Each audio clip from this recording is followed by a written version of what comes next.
बिस्मिल्लाहिर्रहमानिर्रहीम। अस्सलाम वालेकुम दोस्तों, क्या हाल चाल है। उम्मीद करता हूँ आप बिल्कुल खैरियत से होंगे। मैं भी बिल्कुल खैरियत से हूँ। तो ये जैसे आपके सामने नज़र आ रहा है, पनीरी जो है उखाड़ ली है लगाने के लिए आपके सामने।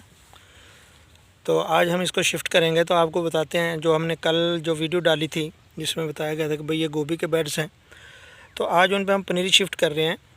तो दोस्तों आप इसमें बेहतर ये है कि आप थायोफोनेट थोड़ी सी महलूल बना लें किसी होल के अंदर और इसकी जड़ों को लगा लिया करें। ये देखें इस तरह। तो जब आप उसको लगा लेंगे तो उसको फ़ायदा ये होगा कि फ़ंगस की बीमारी बिल्कुल भी अटैक नहीं करेगी और आपकी फ़सल बिल्कुल ही बेहतरीन होगी।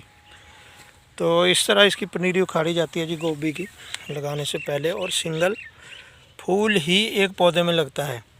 तो हमारी कोशिश ये है कि हम 30 से 35 हज़ार पौधे लगाएं एकड़ में। हमारी 55 यानी कि 55 जो हैं खालियाँ बनी हैं, इनके बेड्स जो हैं 55 बने हैं। तो आपको दिखाते हैं और लेके भी जाते हैं किस तरह वो लगाया जा रहा है। बहरहाल अभी तो मैं आपको यही दिखाया कि भाई पनीरी पहले हमने उखाड़ी है, साथ साथ उखाड़ते जाएंगे, साथ साथ लगाते जाएंगे, क्योंकि ये पुरानी ना हो और ताज़ा ताज़ा शिफ्ट हो जाए। तो चलें जी, चलते हैं जहाँ पर लगाई जा रही है। ये देखें,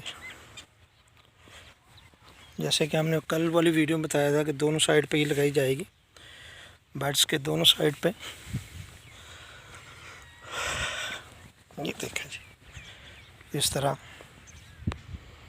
शिफ्ट कर दी गई है। तो इन सारे बेड्स के ऊपर ये लगा दी जाएगी और साथ साथ इसको पीछे से पानी दे दिया जाएगा। कुछ लोग जो हैं पहले पानी लगा लेते हैं, लेकिन हम बाद में पानी लगाएंगे। लगाने वालों के लिए आसानी होती है और दूसरा शिफ्ट करने में आसानी होती है। ये देखें जी, तो पानी अभी इसको लगाया जाएगा, तो वो भी आपको बताते हैं पानी किस तरह इसमें फेरा जाएगा जी। ये जी साथ साथ पीछे पीछे इसको पानी लगा दिया गया है।